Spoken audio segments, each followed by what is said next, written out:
Day 13. Okay. Um, got a couple things that have come up in the last couple days that are mildly to greatly upsetting. And I think I'm going to start logging the times that I feel like quitting. I think that's really helpful. I think just like logging all the things I've overcome, I think I need to start logging the moments I feel like quitting. Because on day 13, I would say at this point, it's every other day. Every other day, I feel like quitting, and like in a legit, like a real way, and like I don't want to do this anymore. And if I didn't already go through the struggle of starting and quitting something like this in the past, or many things like this in the past, the like more likelihood I would have quit by now.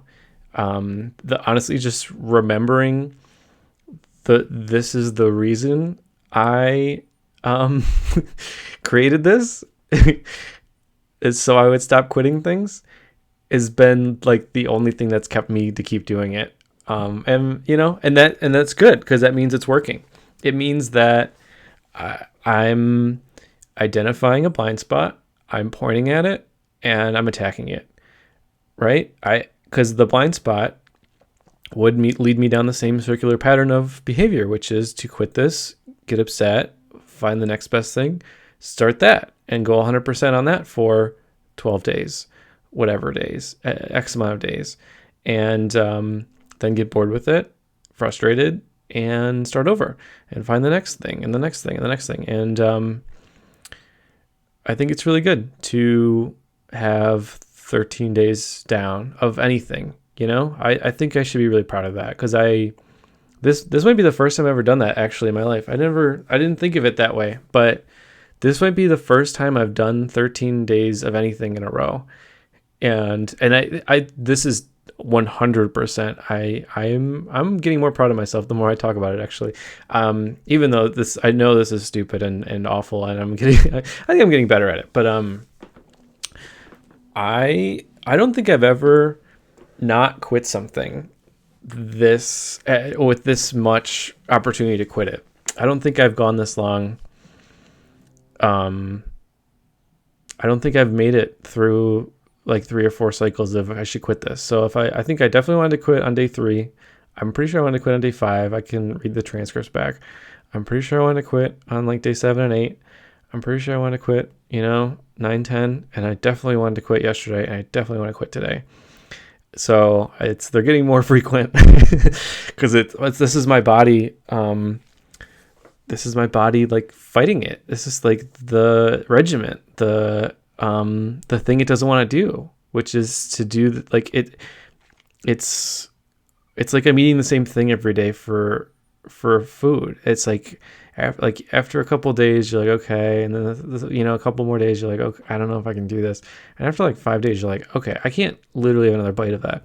I feel like that's what my brain is trying to do. It's like there's no more juice from that rock. There's no more things to squeeze out of that project. Like you learned or didn't learn or whatever, but move on, try something else. It doesn't matter. Take those down. It never happened. No one will ever judge you or care that you didn't do this. And I love that my brain is doing that because I get to watch it. I get to watch it do that, and I get to point at it and say like, no, I'm for once in my life, I'm going to fight you on this one. Like this is the one you can't have. I'm gonna stop letting you do that to me, not for me, to me. It's doing that to me. No, it's crazy watching how much pushback you get and how much like it's like somebody's just like so upset that oops, I have a typo in here. I didn't even realize it. So upset that I'm trying to better myself. Oh God, that's embarrassing. But I it's definitely interesting that it's so hard not to quit something for me. My brain doesn't want me to get over the hump of sucking and get good at it or try. I'm really having trouble trying to keep pushing when I don't see a lot of benefits and I don't know the long-term plan. And I think that's something that a lot of people have, which is like a coach or a mentor, and they guide them through this part. And I would say, if you can find a person like that, do it immediately, because you don't understand. It's so hard to keep pushing when that person doesn't exist, because you don't. That person's like putting that person's like helping you avoid all the puddles, and like when you're going down the wrong avenue, like they turn you around and doing all these things that they just take so many obstacles out of your way, and they turn you around and they put a big sign up saying you're going the wrong way whenever it's happening. And maybe I do need to find that person to really keep going and pushing, but it's like a lot. It's painful. It's a lot to keep doing this without that person. So I guess if anything, I'm noticing how important that person is and how lucky people are that just have one from birth. Because I think there's so many great people, and I don't think that's something that they realize. Maybe they do, I don't know, but that they realize how important that was. Is like having a father, or having a parent, or having a friend, or having an uncle, or having a person 10 years older than you, or a leader, or go work for somebody that has achieved that and be their apprentice or their assistant or whatever, and just let them like show you and tell you all of the missteps that everyone takes or that they took. Because I feel like that's just so much. I definitely know me. I am a person that I need to know what is coming and what the next step is in order to take a step. And I know I'm learning that about myself. That seems to be an exact representation of who I am. And so like my business partner, Sean, is an amazing counterpoint to that, because he goes, okay, this is where we need to go. Eventually in a year from now, this is how we'll grow our company in a year from now. And I go, okay, I can create a map between now and a year from now. I can create a map between now and 6 months from now, or now and 3 months from now. And I can go execute that plan. But it's, when I don't know that, it's real tricky. My brain goes, this is a waste of time. That there's a waste of time hammer. It's just getting hit, like hit in my head, like wasting your time, wasting your energy. Focus on something else. Pick something else. It's not going to do it. It's not worth it. You're not going to sustain this. It's just quit. It's easier. Who cares? Like what's the point? You know? Yeah,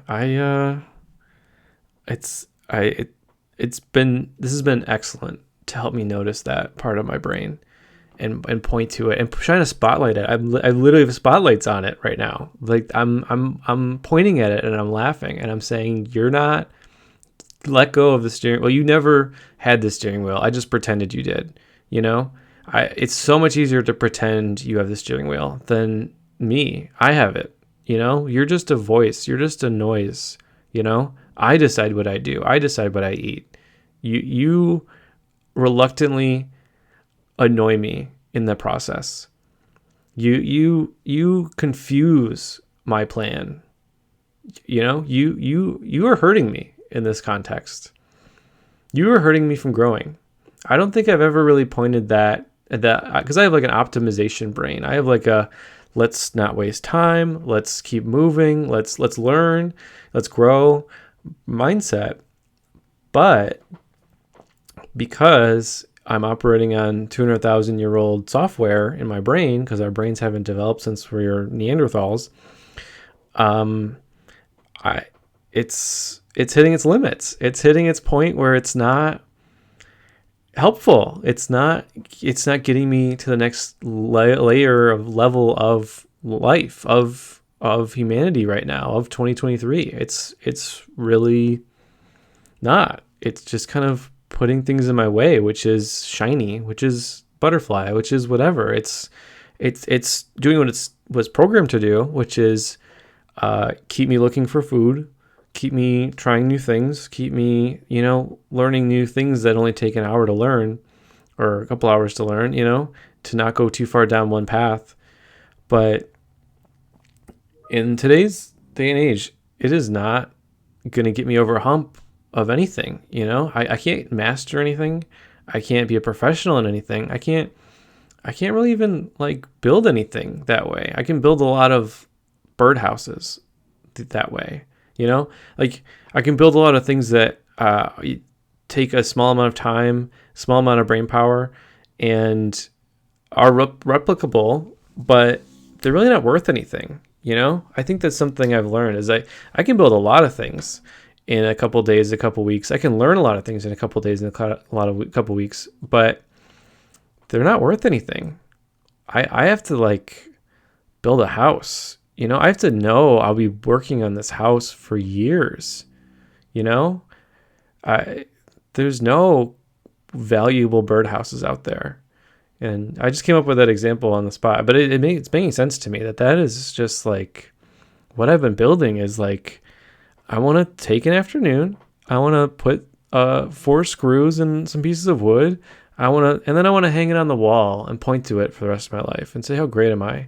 That's what I've been doing. And I think this spotlight has made that crystal clear that I never really pointed it like that.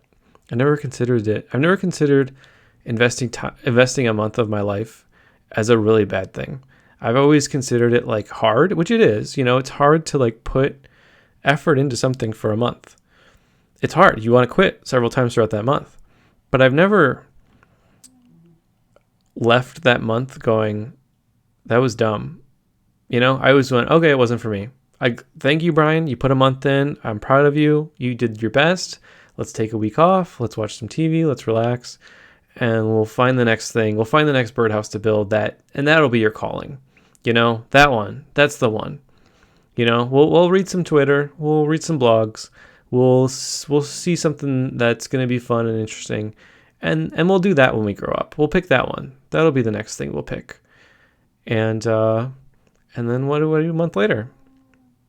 Hit a couple hurdles, build a birdhouse or half build it, hang it up, look at it, say I'm great. I'm great at this. Will anyone pay you to do that? Well, maybe if I keep trying. Are you going to? No, because I conquered it. I have the birdhouse. I can show you. Look what I built. I've done so many things for a couple weeks. Like I have my house is like a house and my computer are just full of things that I did for a couple weeks. Got to a point where I was like, do I want this to be my career? Said no, and then tried something else. And I thought that was the thing to do. I thought that was the only way to decide what your career should be. Is to put as much time as you can into a month or two, get as far as you can get, and then like go viral or like not like viral, but like be exponentially successful in that thing. Like be like I thought because every single story is like that, right? This is the billionaire story. This is the millionaire story. This is the anyone who's ever started anything story, because it's survivorship bias. You don't hear any other stories. That's the problem. The survivorship bias problem of storytelling is that every story is like that, except they got lucky or kept going. And so when I hear a story and it says, I put like a month or two in, I got a couple customers, I got a couple things, and then they do the long division. They do and then the yada, yada, yada. A couple months or years later down the line, I'm successful. Great. I can't believe hearing thousands of stories like that. I never once questioned the long division part of it. I always was like, okay, well that sounds like that's the thing. You just got to find your thing that you are passionate about, or you are so passionate about that you'll get over those hurdles. And then when I start something and I hit one of those hurdles, what happens? I quit because I wasn't passionate. Nope. Nope. Nope. Nope. Nope. Nope. Nope. Nope. That person felt that way too. That great person who's successful now felt that way too. I'm saying it so I learn this. This episode is for me. I need to learn this to move past it. And I need to keep doing this every day to get past that. And my body's fighting me. It doesn't want to get past that part. It doesn't want to grow.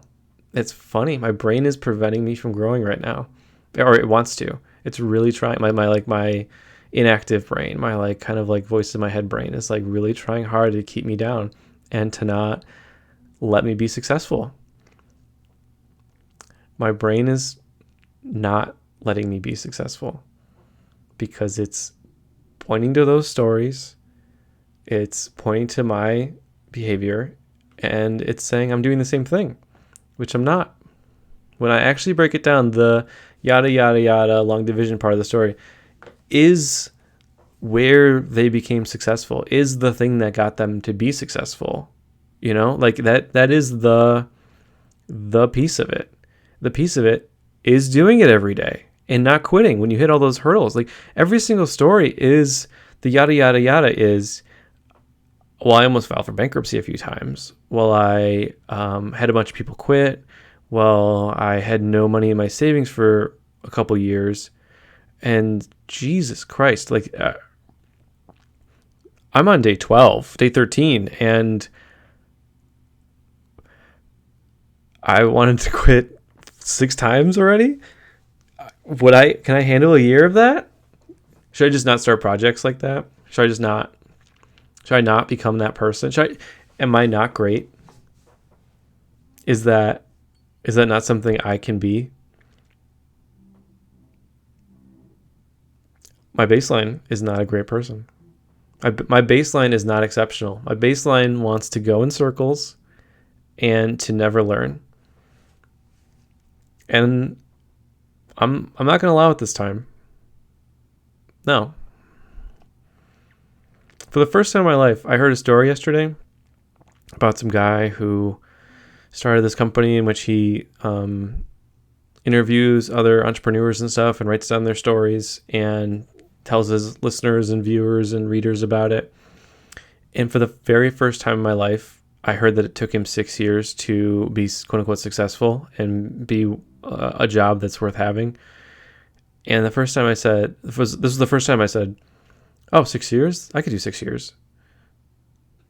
Never in my wildest dreams. I can't believe that came out of my, I didn't say it out loud, I guess. I can't believe that thought hit my head. I was like, when I heard that thought, I was like, okay, that's a new thought. I've never had that thought before. Brian's brain has never had that thought before that like, we could do 6 years. That's not bad. I'll be like 38. So I could be 38 and a millionaire. Like that's okay. You know, I've never once hit day 13, let alone a thought like that where I thought I could do something for 6 years and not quit it. I'm saying I can do it. I think I'm along my journey and I'm thinking it's going to take probably many, many months for me to actually build the habits to actually not quit something after 6 years or while I'm doing it for 6 years and not get discouraged to the point where I quit. I think it's going to take a lot of months of this, but I want to swear a lot right now. I just feel like it feels so encouraged, you know, I feel so powerful right now that I'm pointing to that part of my brain and I'm saying, I'm driving this car. You're not, you know, I'm not going to allow this anymore, you know, and I don't think I have a clear direction on a lot of my projects. I think that's fine. I think I'm taking more stabs at the root cause right now, which is, I think which is my problem. I think at the end of the day, I think I can be creative. I think I can be whatever I need to be for these projects. I think I can learn how to do them. I trust myself that I can figure out that part. I think I got through that part of my being or my personality or whatever. I don't question my ability to figure stuff out anymore. You know, I think it'll take time. I think once I stop questioning my ability to do so, that's when I started questioning why I'm not doing it. And I feel like I found the answer. I found the golden whatever. Like the thing that was holding me back this whole time was a habit tracker. Was a spotlight on that blind spot of my, I don't know, my brain, my personality, my character, my whatever. Whatever way you want to point at it, there's a piece of me, my being, that doesn't want me to be successful by making up reasons why it won't work, won't happen, what isn't the right thing to do. There's just a voice in my head that just isn't ready yet, and I gotta fight that thing. I can't listen to it. I gotta fight back, and I think that's where I'm at right now. I think that's where it's at. So this has been super helpful to keep me there. I'm gonna end that chapter and say that's my thought bubble on that. Done. So my other thought bubble that I've been having the last few days is and it's growing, is, I guess I shouldn't say days, it's been hours. I'm once again, this is helping me realize how quickly I change my mind, how quickly I come up with new thoughts and ideas, which is good. It means I'm working on it, but it's also, I gotta make sure that, I think that's what's contributing to that problem that I'm closing, is I feel like hours are weeks when they're really 13 days, because my brain's moving so fast. I get very obsessive about problems in my life and about opportunities to improve.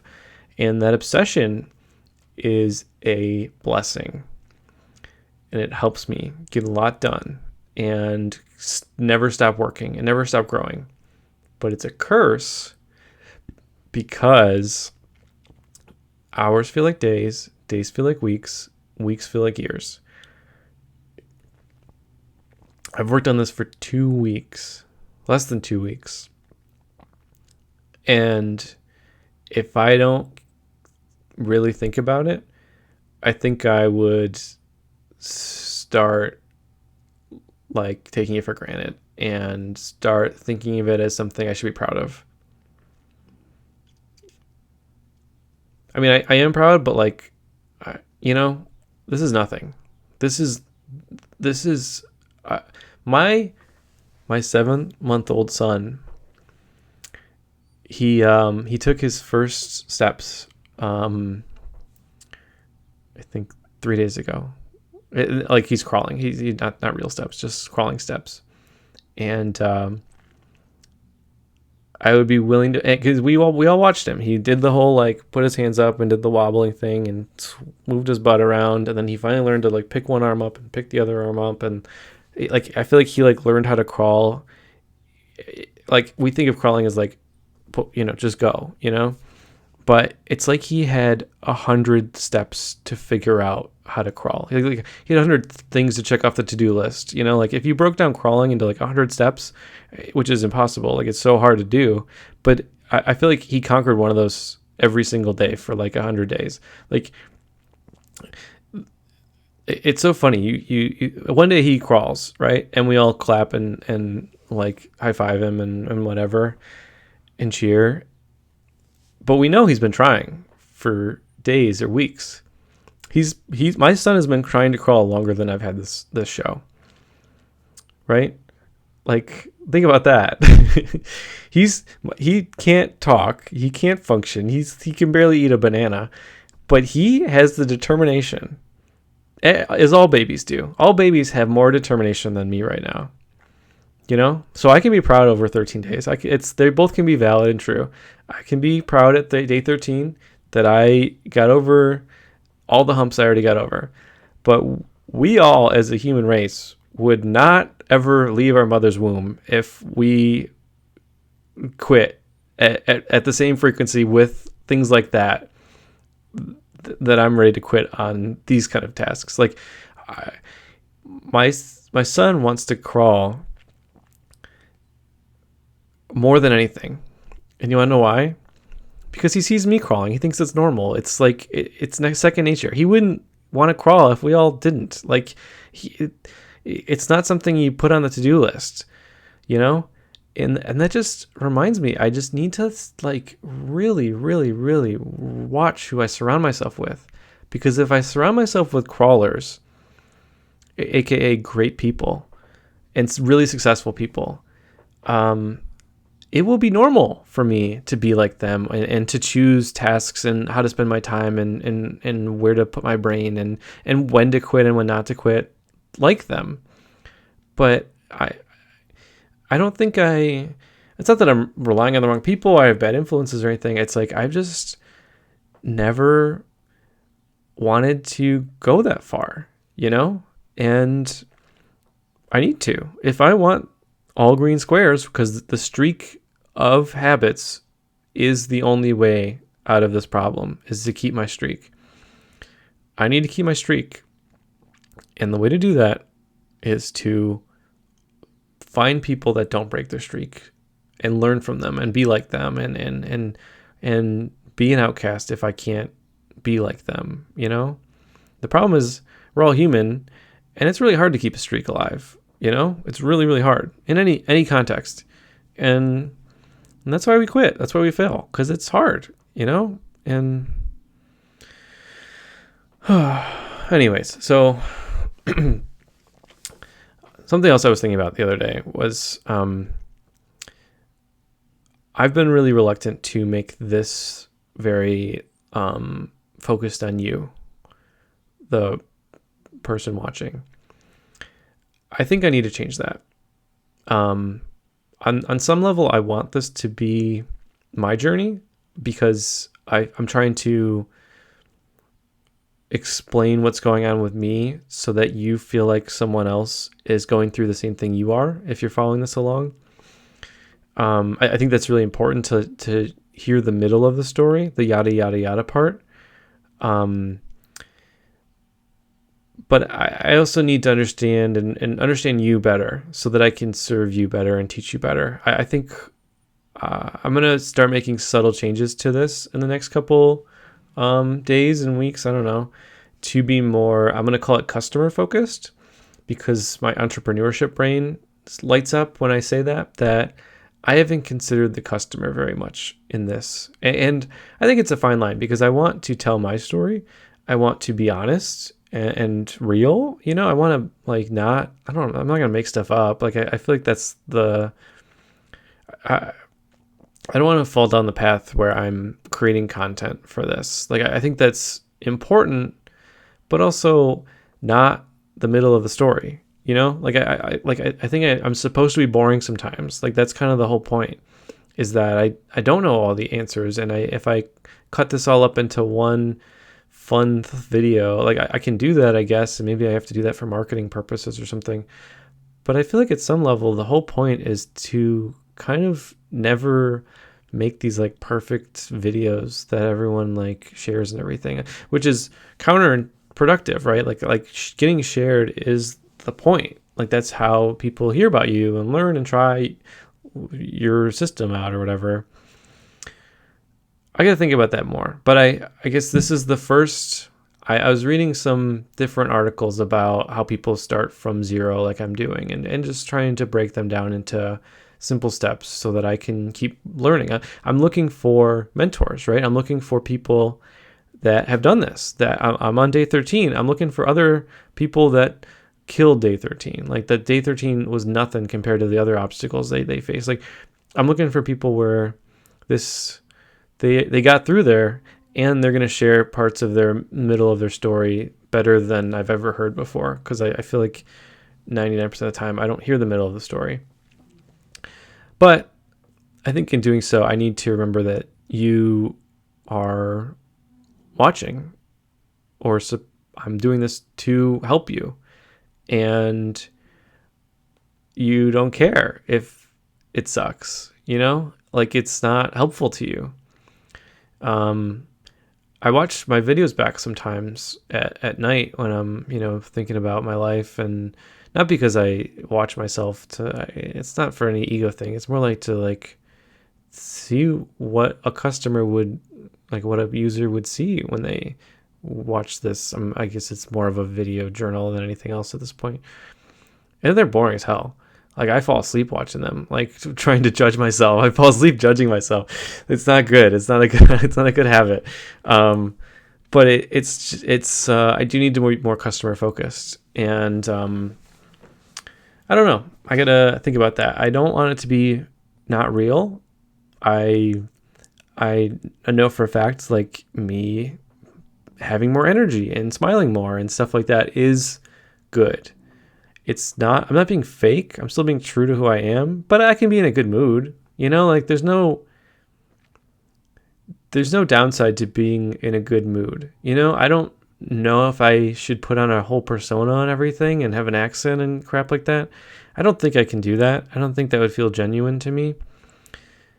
But I'm going to start trying some other like little things like that, but it's not, I really don't want to go down the rabbit hole of putting on makeup and stuff. I really don't think that's the way to do it. I think it's just trying to document my journey in the most real sense possible.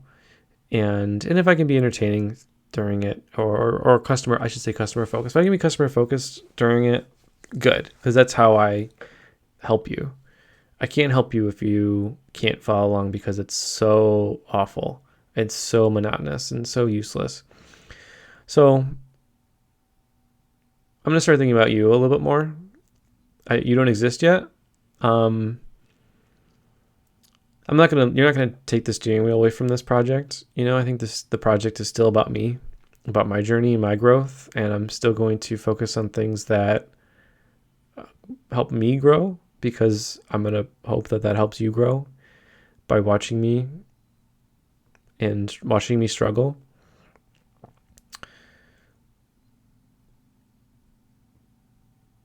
But I understand there's a compromise there. There needs to be some sort of way of us communicating that is helpful to you. So I'm going to start thinking about you. Who are you? Who's my target audience? How to help you better. How to deliver things I think about, journeys I'm on, problems I get over during this process. From your perspective more. And I'm going to inject little pieces of that into this as I go along. So I think that's part of it. I'm going to wrap up here unless something crazy happens. I did a whole thing with my daughter last night about how she didn't want to poop on the potty. And the last thing I'll say, I'll wrap up in the last minute here, is I'm still processing this thing. This happened to me, and my daughter is not wanting to poop on the potty, and she's 2, and her friends are pooping on the potty at school and stuff, and we're really struggling with that. We're not struggling. We're just really trying. And last night, I didn't yell at her, but I kind of lost my cool a little bit more than I normally do, and I was like, "You're gonna poop on the potty. You're gonna do this," and she said no adamantly over and over again, and more with her actions than her words. We're not like in a screaming match, but it's more like, no, I'm not ready. And I got frustrated with that, and I noticed something happened. Okay, this is what happened. I got frustrated, and I looked at my wife, and I was like, I'm just gonna go upstairs for a second, and I went upstairs to just go do something. I don't know what I was gonna go do. I was gonna go put some clothes away or something. I was just gonna just leave the situation, give it some room to give it some air, because neither of us was conceding, and clearly she was gonna win, and that was it. And as I was crawling up the stair or walking up the stairs, it hit me. I was like, Brian, what are we feeling right now? And you know what I was feeling? You know what the voice in my head said? My head said, I'm not mad, I'm just disappointed.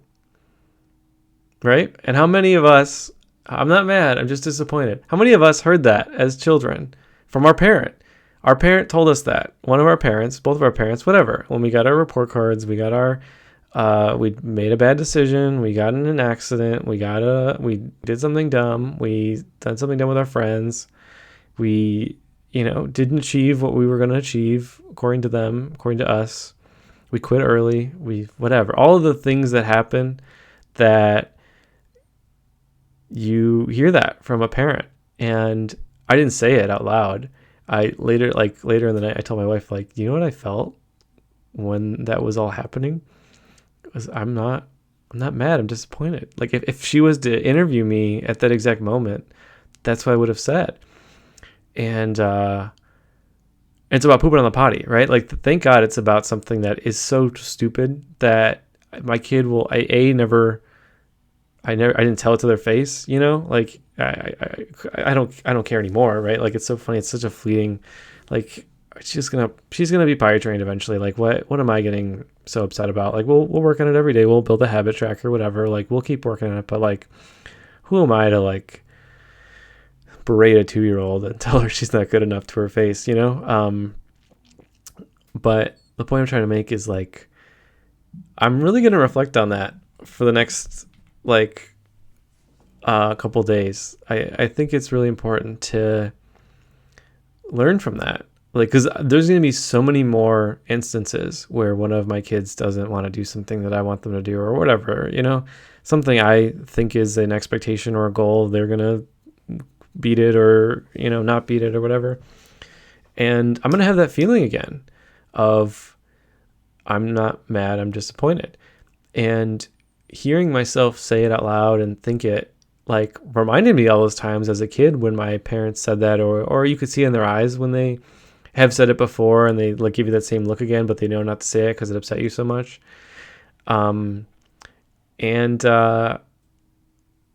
It's so insanely weird being on the other side of it, because the feeling I felt as a child hearing that from my parent is insanely different than the feeling I'm actually feeling as the parent. Like, as a parent, it's more like it's just a way to say I'm frustrated. It's the thing you say when I'm frustrated doesn't feel like it's enough, but that's where the root of the feeling comes from. It's like I know you can do more, and I'm your partner here in life, and I just want to be your partner and like help you do that more. I know that you can do this. I've seen you. If anything, it's like if a parent was watching me and I said I was going to quit this, and they said, like, you can do this. And then if I did quit it, they would say, like, I'm just disappointed. Like, it's not like we don't feel disappointed for our friends, like very, very infrequently. Like, it's very rare that you would get so invested in somebody that you don't parent, even like a sibling. Like, I feel like my siblings, like, I want to support them. I want to support my sister no matter what. And I don't think she ever disappoints me, though. It's more like,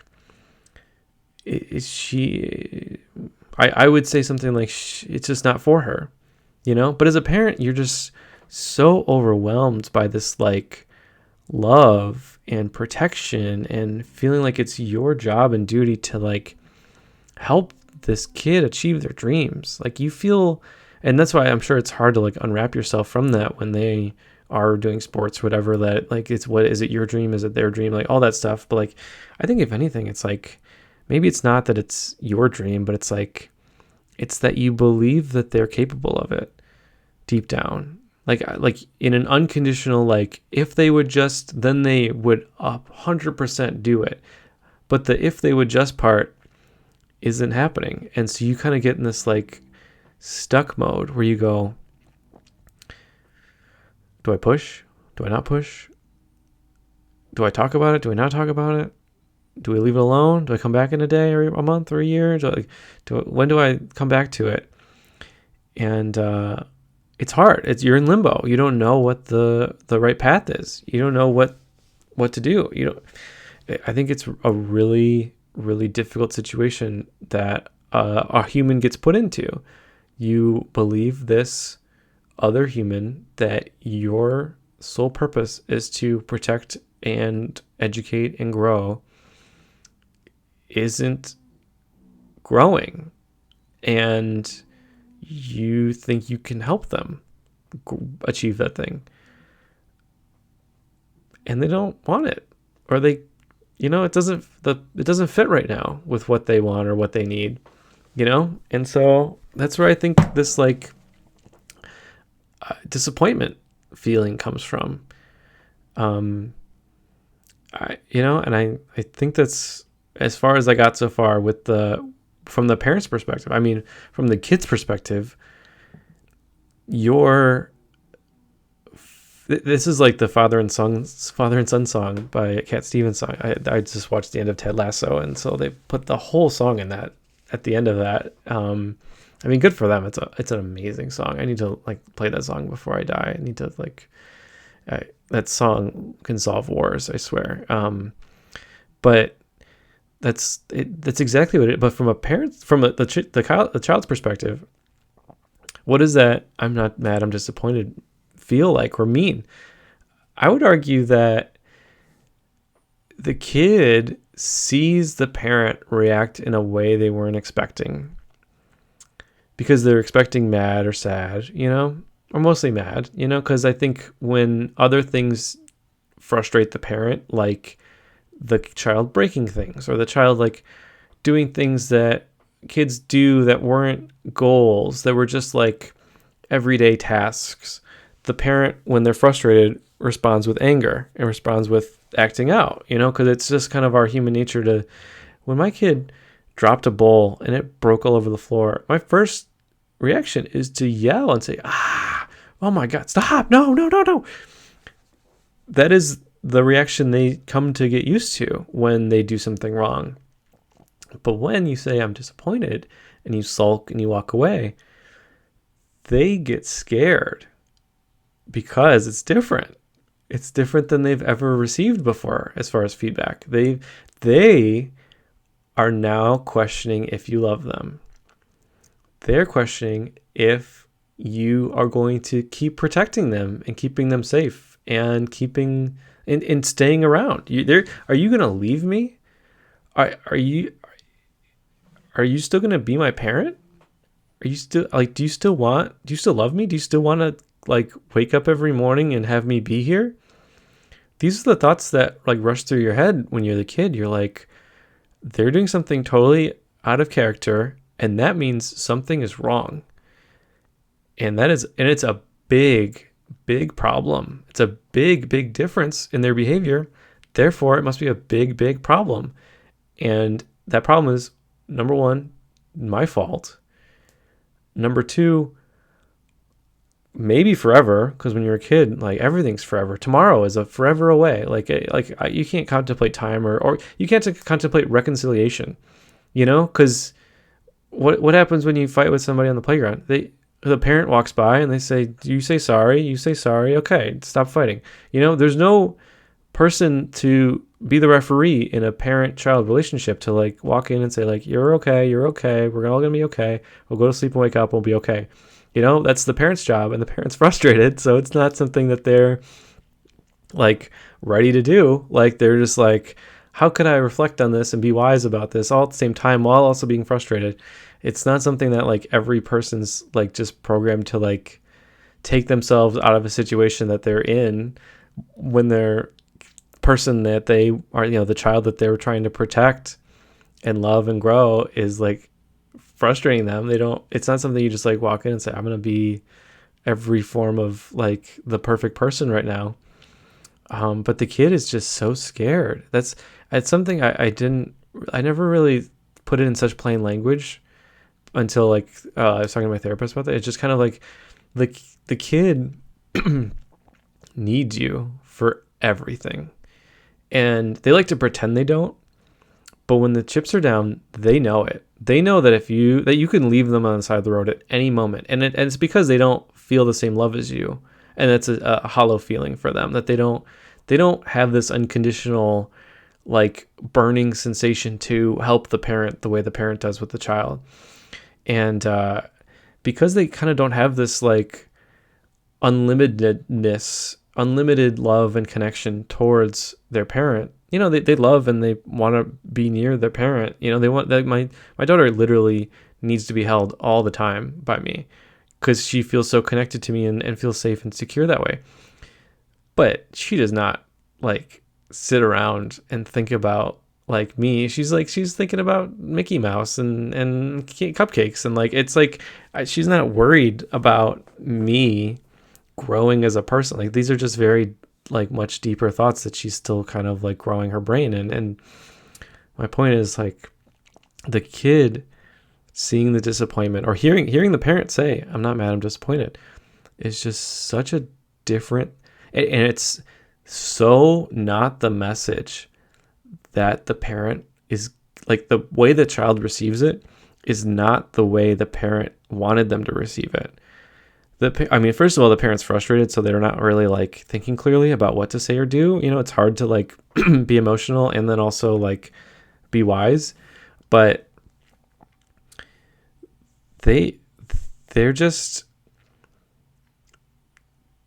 being human. You know, the parents they're both being human, like about the situation, and the kid gets scared.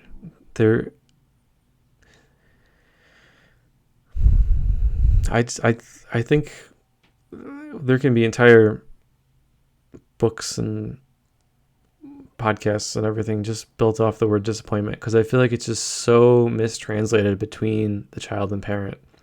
You know, it's from the parent's perspective, it's a feeling that your kid can do anything, and believing that deep down, and watching them not believe it themselves is frustrating, you know. And you forget that your child is human. You forget that they get frustrated, you know. You forget that they're not this like perfect robot that like will do everything you say and listen to you exactly and hear you at all. Like my child literally doesn't hear me. I have to like, I'm right here. Like I when she's watching TV, I have to like stop. Like, come on. What do you want for dinner? What do you want a burrito? And it takes me like 4 times to just get her attention. But when she doesn't listen to me, I like to pretend that she chose not to listen to me. Somehow it's different when she's watching TV versus when I'm talking to her. Her attention span is completely different. I'm being sarcastic. Like, no, it's exactly the same. It's exactly the same in both instances. And I'm pretending it's not. I'm pretending her level of quit. Like when we're playing a game, she'll quit immediately. She quits immediately whenever there's a first such like struggle of, is this too hard? This isn't working, like needing help. But when it's something I believe she can do, and not just a random thing, you know, and it's a deep belief I have, right? Because I'm invested now. I'm encouraging her. I'm doubling down. I'm like, okay, no, we're gonna try again. No, we're gonna try again. And she feels that pressure. Why would she react any differently though? Like, why would she all of a sudden have all of this like strength and grit and everything that I believe she has deep down? But like, and she does deep down. But to think that it's just like gonna just like ooze out of her the more I push is like so egotistical, you know? It's so simple, you know? And it's not that simple.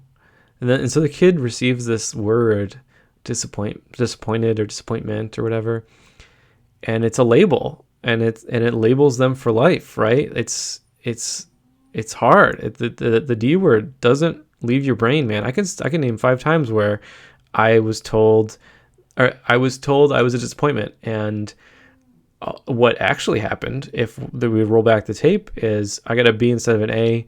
My dad thought I was capable of an A, and he said, let's try harder next time. And I took to that to mean I'm a disappointment, because I was in a vulnerable position and I didn't know how he was going to react. And I assumed that meant he was going to redecide if he was going to buy me food.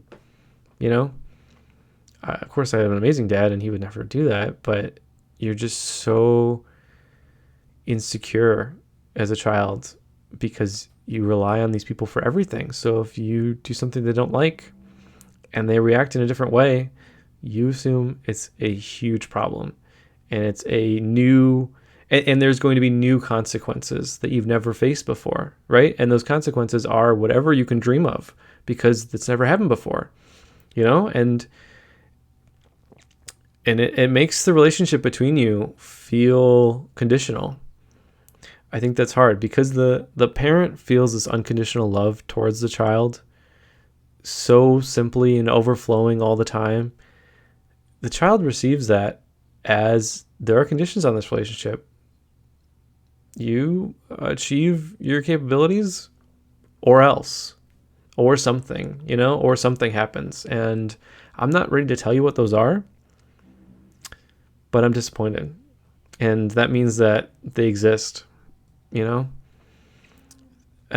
think I got to think about that more, how to handle that as a parent. Because I obviously I didn't blow up at her, and obviously she'll never remember that ever happened. She might remember me being a little more stern than usual. I definitely didn't tell anything to her face, and I don't feel like she's a disappointment. Like, it's like to say that out loud is insane. I kind of didn't want to say it. It's more like it's a poor way to describe a feeling. It's a poor way of communicating your feelings. The D word is the worst way to explain your feelings. It's saying bomb in an airplane. It's like the worst way to explain I'm frustrated. It's the worst thing you can do. And but it comes out effortlessly because it's true. Like, I feel that way, but it does not mean what you think it means. It means something to me that you'll never understand until you have a kid.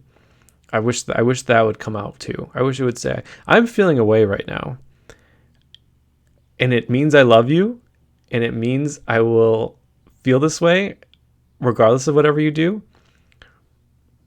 And you won't feel this way until you're also a parent. And it's frustrating. It's frustrating. You won't understand. I can't say that because you won't understand and all the things. I'll have to think about that, if there's a better way to communicate it. I feel like I'm pointing at the problem. I don't have a great solution. Right now I think I would just say, like, Daddy's frustrated. Because I do think it's good to, explain our emotions to our children, but I don't know. I don't have the perfect, like, I'll come back to you. Maybe in a day or two, I'll come up with a better way, but, like, I don't have the perfect, like, tagline elevator speech to say, okay, don't say that. Don't say I'm disappointed. Say, I guess I'll try for 30 seconds. What would I say? What would I say differently? I would say,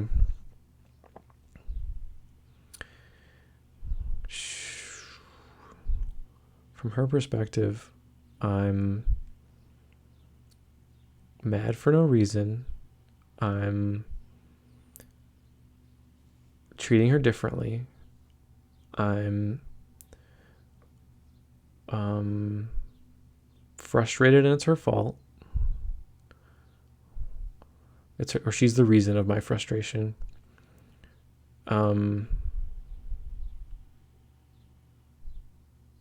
These things are true, but I feel like the context is different than the way that she's gonna put it in context, where it's like she's to blame.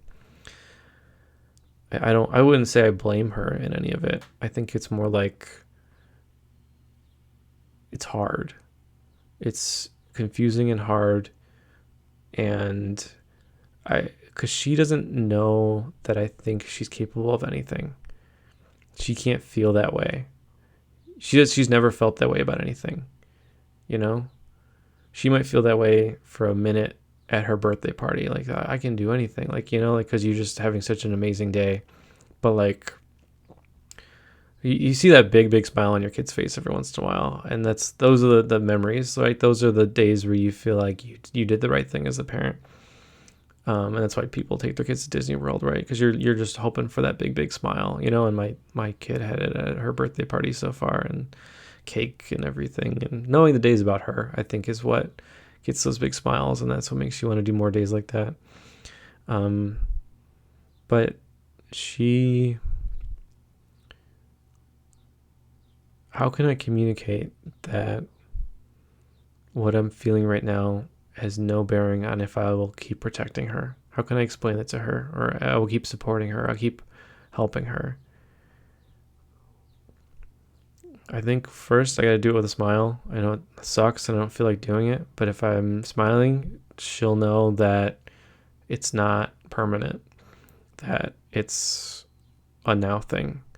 I think that's one thing I could do. I can smile. I can say I really want you to do this, and I I really think you can do it. And then she says no and doesn't want to and kind of just looks down and sulks. And what do I do? Do I push? Do I not push?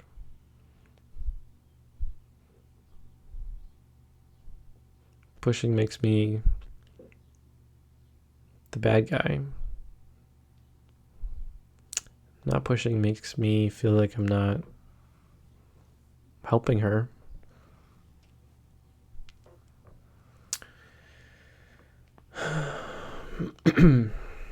I don't have an answer today. I think I was really trying to work through that one with you on purpose, just to try to see if I can come up with something good today. It's a hard one. The D word's a really tough one. I'm gonna try to give that a go, and maybe I'll come back to it. Maybe I'll add it to the end of this one when I get it, and I'll tell you how long it took me. I'll tell you it took me 20 hours, and you'll say yada yada yada. Who cares, you know? Because that's how it works, right? You just want the answer. You don't want the struggle. But I think just like I did, I think the point of this is to show you the struggle, you know, to show you that it doesn't work that way, that the biography has a lot of struggle in it, you know. And by biography I mean like the book of my life. Like if you were to distill my whole life down to 200 pages, I'm sure it would show some struggle, but it would gloss over the whole middle of the story, you know. But I don't like that I don't have an answer to that right now about what to do differently. I gotta read some books or try something or think about it more deeply. But I'll come back to you. I think that's a really important thing to know what to do with as a parent. I think solving the disappointment gap is extremely important for the parent-child relationship because that's something they hold on to forever. And I think it's something they always reevaluate your relationship based on it. How when the parent is frustrated, they go, are they frustrated with me or do they think I'm a disappointment? You know, are they disappointed in me? Okay, well, wrapping this up, I think this was a really good session. I think this helped me significantly. Day 13, we did it. We'll keep going, and I love you.